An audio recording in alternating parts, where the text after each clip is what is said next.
एक ऐसी जगह है जहाँ पर रात में आंखें खोलना मना है, यहाँ पर आना भी मना है। यहाँ जो रात में होता है वो अगर कोई देख लेता है तो उसकी मौत हो जाती है, या तो वह पागल हो जाता है या अंधा हो जाता है। इसीलिए इस जगह पर रात में जो होता है उसका आज तक कोई भी गवाह मौजूद नहीं है। भगवान श्री कृष्ण की ये फोटो आपने इंटरनेट पर कई बार देखी होगी। कई लोग दावा करते हैं कि ये श्री कृष्ण की वृंदावन में ली गई असली तस्वीर है, और जो लोग भगवान श्री कृष्ण के भक्त हैं वो इस तस्वीर पर आंखें बंद करके भरोसा भी कर लेते हैं। लेकिन उस समय तो ना कैमरा हुआ करता था, ना ही मोबाइल होता था, तो फिर भगवान श्री कृष्ण की ये तस्वीर आखिर कैसे ली गई? तो बिल्कुल सही समझे हो, आज हम बात करने वाले हैं वृंदावन के निधि वन के बारे में। वृंदा का मतलब होता है तुलसी, और इस वन में तुलसी के बड़े बड़े वृक्ष पाए जाते हैं, इसीलिए इसे तुलसी का वन यानी वृंदावन कहा जाता है। ये एक पवित्र धार्मिक स्थल तो है ही, लेकिन साथ ही साथ ये भारत की एक रहस्यमयी जगह भी है। इस जगह के बारे में कई अनोखी और रहस्यमयी कहानियां कही जाती हैं। कई लोग मानते हैं कि आज भी भगवान श्री कृष्ण और राधा रानी जी हर रात को यहाँ पर आते हैं, और जो इनको देख लेता है वो जिंदा नहीं बचता। लेकिन आखिर ऐसा क्यों होता है? क्यों भगवान श्री कृष्ण उन्हें देखने वाले की जान ले लेते हैं? क्या वाकई में रात के समय यहाँ पर भगवान श्री कृष्ण आते हैं, या फिर इस जगह के बारे में बताई गई बातें पुजारियों के द्वारा भक्तों को लूटने के लिए बनाई गई कहानियां मात्र हैं? तो देखो भैया, इस जगह के बहुत सारे राज हैं जिन पर से आज हम पर्दा उठाएंगे, और साथ ही जानेंगे इस तस्वीर का असली सच। तो भैया इस वीडियो को पूरा देखना, और पूरा देखने के बाद ही कोई राय बनाना। क्योंकि जब मैंने लास्ट टाइम जगन्नाथपुरी के ऊपर एक वीडियो बनाया था तो लोगों ने बिना पूरी वीडियो को देखे, बिना उसका कॉन्सेप्ट समझे, मेरी कही हुई बातों को अपने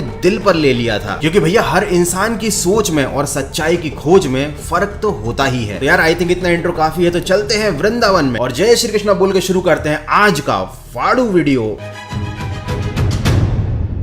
इंटरनेट पर कई लोगों द्वारा दावा किया जाता है कि ये जो तस्वीर आप देख रहे हैं ये भगवान श्री कृष्ण की असली तस्वीर है। हालांकि समझदार लोग इन तस्वीरों पर विश्वास नहीं करते, क्योंकि वो अच्छे से समझते हैं कि उस समय पर ना मोबाइल होता था, ना ही ऐसी कोई टेक्नोलॉजी जिसके द्वारा किसी की तस्वीर ली जा सके। और अगर मैं आपको धार्मिक पॉइंट ऑफ व्यू से बताऊं तो भैया भगवान को अपनी भौतिक आंखों से देखना भी संभव नहीं है। उसके लिए आपको हृदय की आंखें चाहिए। तो ये तो मात्र एक कैमरा है, ये भगवान की तस्वीर कैसे ले सकता है? तो ये जो तस्वीर इंटरनेट पर वायरल हो रही है ये है आनंदमयी माँ की फोटो। ये एक भारतीय संत और योग गुरु थी। ये तस्वीर उन्होंने किसी को धोखा देने या मिसगाइड करने के लिए नहीं खिंचवाई थी, वो तो स्वयं भगवान श्री कृष्ण की भक्त थी। हाँ, लेकिन उनकी इस तस्वीर का इस्तेमाल इंटरनेट पर गलत तरीके से जरूर किया जा रहा है।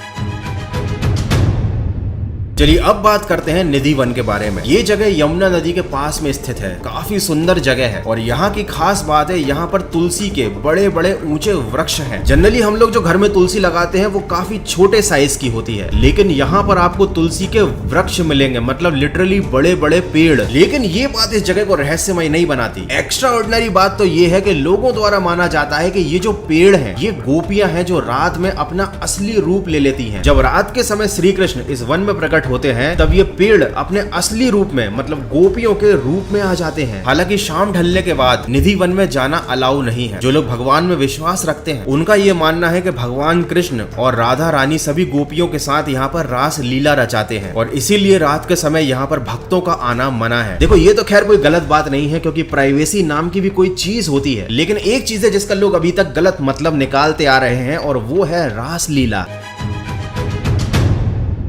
99% लोग रासलीला को एक गलत नजरिए से देखते हैं, थैंक्स टू बॉलीवुड। क्योंकि भैया रासलीला शब्द की जो इमेज हमारी नजरों में खराब की गई है उसका पूरा श्रेय ये टीवी सीरियल वालों को और बॉलीवुड को जाता है। खैर जिनको नहीं पता मैं बता देता हूँ रासलीला का असली मतलब क्या है। रासलीला का मतलब होता है अपने आराध्य को, मतलब जिसको आप पूजते हो, उसे प्राप्त करने की इच्छा रखना, और ये इच्छा पूरी तरह से वासना रहित होती है। मुझे मालूम है मैंने कुछ ज्यादा ही शुद्ध हिंदी बोल दी है, तो थोड़ी सी और सिंपल लैंग्वेज में बताता हूँ। भगवान और भक्त का जो साक्षात्कार होता है, जो रास के रूप में मतलब नृत्य के रूप में होता है, उसे कहा जाता है रास लीला। फिर इसको मैं अब और ज्यादा डीप में नहीं समझाऊंगा। अगर आप वाकई में इंटरेस्टेड हो तो आप इंटरनेट पर जाकर इसके बारे में रिसर्च कर सकते हो। बहुत अच्छी अच्छी इंफॉर्मेशन अवेलेबल रहती है इंटरनेट पर, बस आपके सर्च करने की देरी है।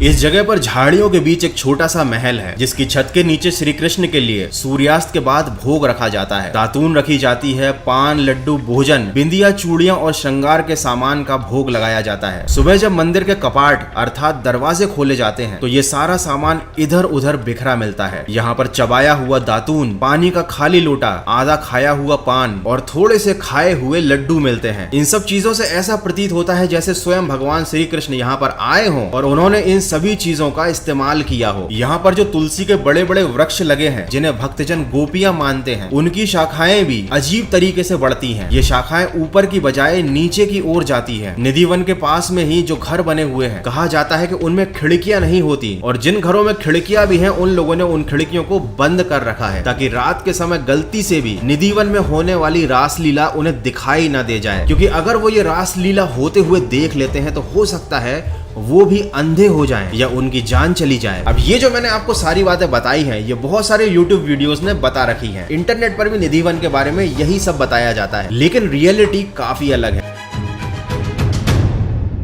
निधि वन का जो जंगल है वो काफी ज्यादा सिकुड़ चुका है, मतलब खत्म होने वाला है। पहले के जमाने में ये जंगल काफी ज्यादा फैला हुआ था, हरा भरा था, लेकिन अब पॉल्यूशन की वजह से, आसपास होते हुए कंस्ट्रक्शन की वजह से ये एक काफी छोटे से एरिया में ही सीमित रह गया है। और इस जंगल को यहाँ की बाउंड्री वॉल ने बचा कर रखा है, क्योंकि इसके आसपास 3-3 मंजिला इमारतें बन चुकी हैं और उन इमारतों में खिड़कियां भी हैं और वो खिड़कियां खुली भी रहती है। आप किसी भी इमारत की छत पर जाकर आराम से देख सकते हो कि वृंदावन में अंदर क्या चल रहा है। मैं आपको एक छोटा सा वीडियो क्लिप दिखाता हूँ। ये हमारा घर है और ये निधि वन है।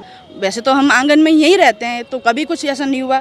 हम बेशक छत पे भी सोए हैं रात्रि में कभी कभी, लेकिन हमने कभी रात्रि में 12 बजे के बाद निधि वन में झांकने की कोशिश नहीं की। अच्छा, ये तो था दिन का वीडियो। रात के समय भी कुछ लोग रिसर्च करने के लिए यहाँ पर आ चुके हैं। उन लोगों ने यहाँ पर पूरा वीडियो बनाया, उन्हें कोई रासलीला होते हुए दिखाई नहीं दी और ये सभी लोग ना अंधे हुए ना बहरे हुए और ये लोग अभी तक जिंदा भी हैं। और इनके द्वारा बनाई गई वीडियो आप अभी देख सकते हो अपनी स्क्रीन पर और आपका भी कुछ नहीं बिगड़ेगा।